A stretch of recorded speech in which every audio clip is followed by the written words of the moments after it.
Hello friends, welcome to my Shali's recipes. இப்போ நம்ம ஷாலிஸ் ரெசிபீஸில் நம்ம சவுத் இந்தியன் ஸ்பெஷலான சாம்பார் ரெசிபி தான் ஃப்ரெண்ட்ஸ் பண்ண போகிறோம். இந்த சாம்பார் பார்த்தீங்கன்னா எத்தனை வகையில் பண்ணாலும் ஒவ்வொரு வாட்டியும் செய்யும்போதும் வீடே மணக்கிற அளவுக்கு அவ்வளோ ஒரு டேஸ்ட்டும் வாசனையும் இருக்கும். வாங்க இன்னைக்கு நம்ம இதை எப்படி செய்கிறதுன்னு பார்க்கலாம். ஃபஸ்ட்டு ஒரு குக்கர் எடுத்துக்குங்க. இதில் ஒரு அரை கப்பு அளவுக்கு துவரம்பருப்பை 30 நிமிஷம் ஊற வச்சுருக்கேன். இதை ஊற வச்ச தண்ணியோடவே நம்ம சேர்த்துக்கலாம். அது கூடவே 2 தக்காளியை ஒன்றும் பாதமாக கட் பண்ணி சேர்த்துக்கோங்க. ஒரு 5 பல்லு பூண்டியும் தோல் நீக்கி சேர்த்துக்கலாம். இது கூடவே ஒரு 1/4 இன்ச்சு அளவுக்கு பெருங்காய கட்டி சேர்த்துருக்கேன். இல்லைன்னா நீங்கள் பெருங்காயத்தூள் கூட சேர்த்துக்குங்க. இது கூடவே 1 டீஸ்பூன் எண்ணெயும் கொஞ்சமாக கருவேப்பிலையும் சேர்த்து இந்த பருப்பு வேகிறதுக்கு தேவையான அளவுக்கு தண்ணி சேர்த்து ஒரு நிமிஷம் மிக்ஸ் பண்ணி விட்டுட்டு என்ன பண்ணலாம், ஒரு 5 விசில் போட்டு எடுத்து வச்சிருங்க. இப்போ அதே குக்கர்லேயே ஒரு 3 டேபிள் ஸ்பூன் அளவுக்கு எண்ணெய் சேர்த்துக்கிட்டு எண்ணெய் காஞ்சோடனே 1/4 டீஸ்பூன் கடுகு, அரை டீஸ்பூன் சீரகமும் ஒரு 3 காஞ்ச மிளகாவை கிள்ளி சேர்த்துக்குங்க. இது கூடவே ஒரு 1/4 டீஸ்பூன் அளவுக்கு வெந்தயம் சேர்த்துக்குங்க. ஏற்கனவே நம்ம பெருங்காயம் சேர்த்துருக்கோம். இப்போ ஒரு 1/4 டீஸ்பூன் மட்டும் பெருங்காயத்தூள் சேர்த்துக்கலாம். கொஞ்சமாக கருவேப்பிலையும் போட்டுக்குங்க. இதை ஒரு டைம் நல்லா மிக்ஸ் பண்ணி விட்டுடலாம். இப்போ இது கூடவே ஒரு பெரிய சைஸ் வெங்காயத்தை நீல வாக்கில் கட் பண்ணி சேர்த்துக்கலாம். அது கூடவே ஒரு 2 பச்சை மிளகாவையும் சேர்த்துக்குங்க. இப்போ இந்த வெங்காயம் நல்லா கலர் மாதிரி வர அளவுக்கு நம்ம வதக்கி விட்டுடலாம்.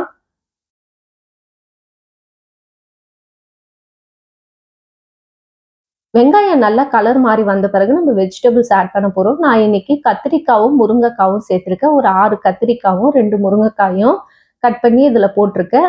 இது 2யும் சேர்த்துட்டு ஒரு 5 நிமிஷத்துக்கு நல்லா மிக்ஸ் பண்ணி விடலாம். அந்த எண்ணெயிலேயே ஒரு 5 நிமிஷம் இது நல்லா வதங்கின பிறகு இப்போ இதில் குழம்பு மிளகாய் தூள் அப்படி இல்லைன்னா சாம்பார் பொடி சேர்த்துக்கலாம். ஒரு 3 டேபிள் ஸ்பூன் சேர்த்துக்குங்க.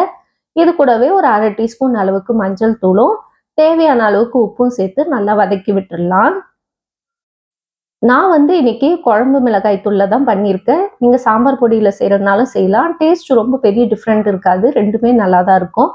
இப்போ இந்த காய் வேகிறதுக்கு தேவையான அளவுக்கு ஒரு 2 கப்பு அளவுக்கு மட்டும் தண்ணி சேர்த்துக்கலாம். தண்ணி சேர்த்துட்டு மிக்ஸ் பண்ணி விடுங்க. இப்போ இது நல்லா கொதிக்க ஆரம்பிக்கட்டும். நல்லா கொதி வர ஆரம்பித்த உடனே மூடி போட்டு ஒரு 10 நிமிஷம் அப்படியே மீடியம் ஃப்ளேமில் கொதிக்க விட்டுருங்க. இந்த நேரத்தில் பார்த்தீங்கன்னா காய் எல்லாமே நல்லா வெந்து வந்துட்டு இருக்கும். இப்போ இந்த நேரத்தில் ஒரு சின்ன சைஸு நெல்லிக்காய் அளவுக்கு புளியை ஒரு கப்பு தண்ணியில் கரைச்சி இப்போ புளி தண்ணி ஒரு கப்பு சேர்த்துக்கலாம். சேர்த்துட்டு இது நல்லா கொதிக்கட்டும். நல்லா கொதி வர ஆரம்பித்த பிறகு நம்ம வேக வச்ச பருப்பை இதில் சேர்த்துக்கலாம்.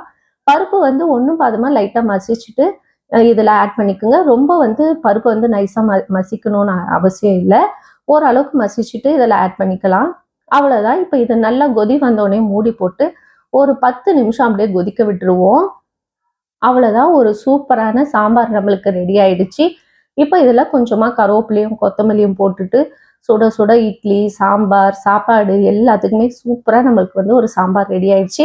என்ன வகையான நம்ம காய் போட்டு செஞ்சாலும் இந்த கத்திரிக்காய் முருங்கைக்காய் போட்டு வைக்கிற சாம்பாருக்கு அவ்வளோ ஒரு ருசி தனி. கண்டிப்பாக இந்த மாதிரி யூஸ்ஃபுல்லான வீடியோஸ் பார்க்குறதுக்கு மறக்காமல் நம்ம சேனலை சப்ஸ்கிரைப் பண்ணிக்கோங்க. இன்னொரு வீடியோவில் உங்களை சந்திக்கிறேன். பாய் பாய் ஃப்ரெண்ட்ஸ்.